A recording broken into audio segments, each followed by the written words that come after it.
This little bird here is Ries. When we found her in 2024, she was weak and barely alive.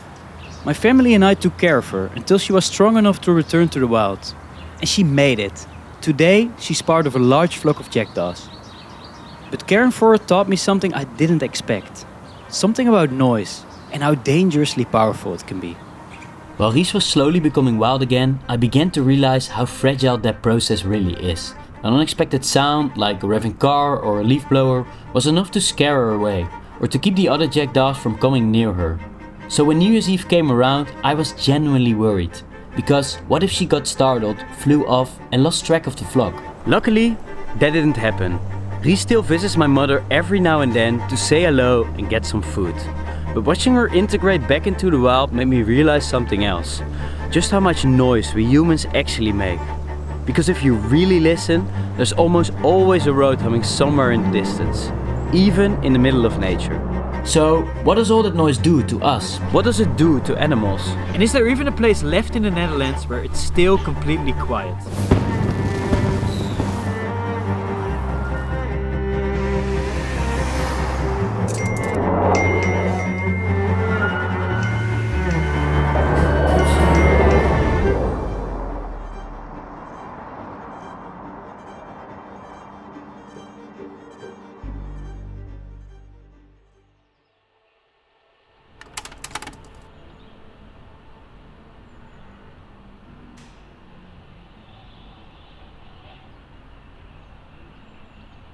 I never really thought about it, but since the highway was built near my house in 2003, it's never been quiet. And I'm certainly not the only one experiencing this. This report from the European Environment Agency shows that at least 112 million people in Europe, more than 20% of the population, are exposed to long-term transport noise above the EU reporting threshold of 55 decibels. Mostly due to roads, but also from trains and planes. And that's a serious number. Scientific evidence suggests that health effects may already occur at levels around 45 decibels, well below the EU threshold. In 2021 alone, long-term exposure to transport noise in Europe was estimated to contribute to 66,000 premature deaths, 50,000 new cases of cardiovascular disease, and 22,000 new cases of type 2 diabetes. What starts as annoyance, stress and sleep disturbance can, over time, increase the risk of serious physical and mental health problems. Children appear to be particularly vulnerable. In 2021, transport noise was estimated to contribute to more than 60,000 cases of behavioral problems and 270,000 cases of overweight in European children. Meanwhile, silence seems to be slipping out of our hands. Human noise is slowly penetrating every corner of the earth. Check out this map from the Acoustical Society of America. The blue areas here are the natural quiet areas in the year 1900. And this is what the map looked like in the year 2000. Just a few dots left. And the map doesn't even include airplanes. Add them, and even those last few dots are practically non-existent. Modernization ensures that we are all easily accessible, but that comes with major drawbacks.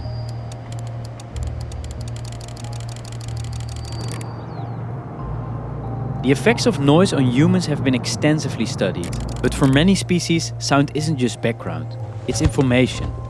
After all, most of us don't have to catch food ourselves or avoid predators. Take prairie dogs in North America. Research has shown that exposure to road traffic noise causes them to guard more and forage less. And it's not just prairie dogs. Many animals face the same challenge. Noise makes them more vigilant, leaving less time to find food. And that's just one of many consequences. Noise pollution causes behavioral changes, physical stress, reduced reproduction and disrupted communication, both on land and underwater.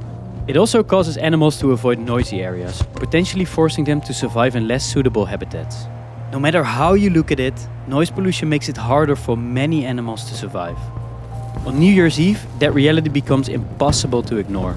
Dutch radar studies found that on average, around 1,000 times more birds took flight on New Year's Eve than on typical nights. And another study showed that some geese flew up to 500 kilometers further. A desperate flight into the dark, sometimes carrying them far beyond their normal range. But fortunately, it's not like this everywhere. In parts of Northern Europe, for example, you can still find large stretches of quiet nature. But what about the Netherlands? Have we lost real silence? Because when I look at this map, apart from lakes, silence seems almost nowhere to be found. I want to see for myself, so I pick up my friend Marijn and we head to what is considered one of the quietest areas in the Netherlands, Dwingelenveld National Park in Drenthe. Even though this is considered one of the quietest spots in the Netherlands, there are still roads and even highways nearby. So we leave the car behind and walk further into the park. We start in this open wetland area where we take our first sound test.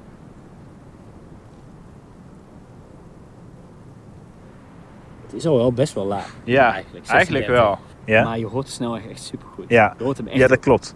Dus je hoort continu wel een ruis. Ja, het is helemaal niet. Het is echt niet stil hier. Nee, je hebt niet het idee dat je in een natuurgebied staat, laat ik het zo zeggen. Nee. Dus ik ben echt heel benieuwd als we dadelijk echt het gebied intrekken, als we echt naar binnen gaan, of dan die snelweg weg hebt.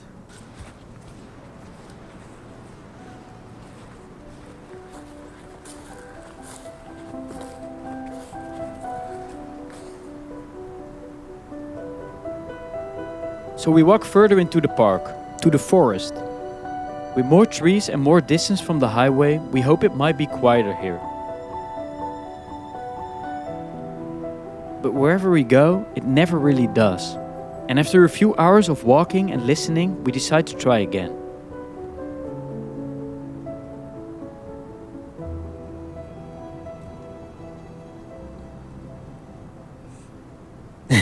Ja. We hebben dus al die tijd gelopen. Voor 0,4? 0,4 minder decibel? 36,5? Ja. En ja, we moeten ook gewoon eerlijk zijn. We staan nu in de bossen en je hoort hier eigenlijk gewoon net zo goed de weg dan... Ja, precies. dan een paar uur het is ook gewoon diezelfde ruis. Precies. Maar we zitten nog niet op het middelste punt van het gebied. Dus we gaan nog verder naar het midden. Maar ja, het feit is 36,5 en gewoon nog heel veel herrie. Ik hoor de weg gewoon. Ja. Dus we gaan het zien. Oké.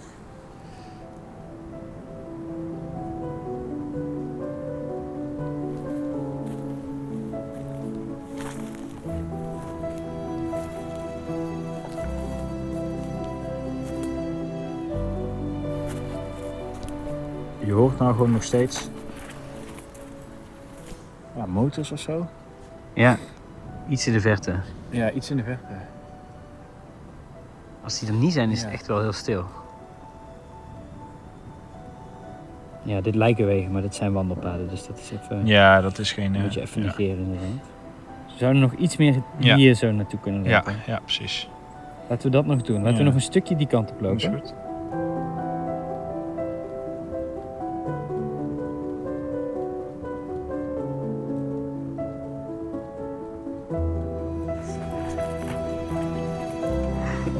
Dat er meer herrie is nog dan net. Ja. Just before sunset, after hours of walking, we give it one last try. Het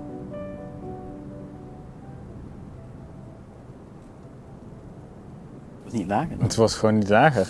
36,2. Ja. Want je hoort ook daar, hoor ik hem weg, geloof ik. En daar hoor je van alles vandaan. Ja. Eigenlijk heel die ring zo.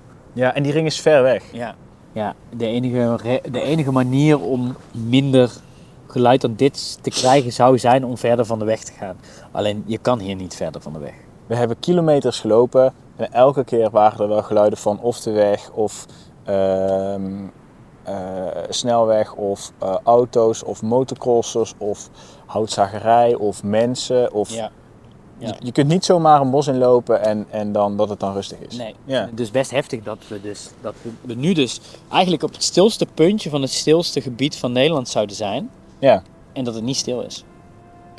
Je hebt altijd die ruis en dat zorgt ook wel, tenminste bij mij ook wel, voor een beklemd gevoel. Ja.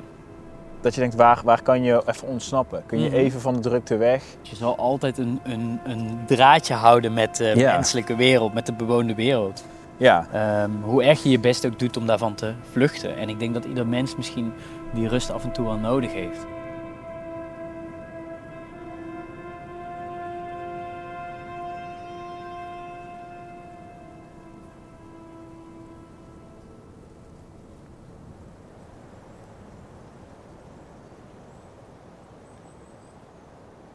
Don't get me wrong, 36 decibels is really quiet. And I'm sure there are even quieter places in the Netherlands. But finding such a place isn't easy. Silence may not be extinct, but for many of us, it's becoming harder and harder to find. And that's a shame, because the sound of nature, without the constant noise of humans, isn't just pleasant. We actually need it. Research shows that spending time in nature can help people recover faster from stress and illness, and improve overall well-being. Away from the constant noise of car tires rumbling across the asphalt, industrial sites humming in the distance, and airplanes tearing the sky in two. The quiet spaces that remain offer a glimpse of how the world once was. A place where all you can hear is the crunch of snow beneath your feet, the wind moving through the trees, and the calls of birds carried across the landscape. I hope these last quiet places remain, as a refuge for animals, but also so that we ourselves can occasionally escape the endless noise of modern life, even if it's only for a moment.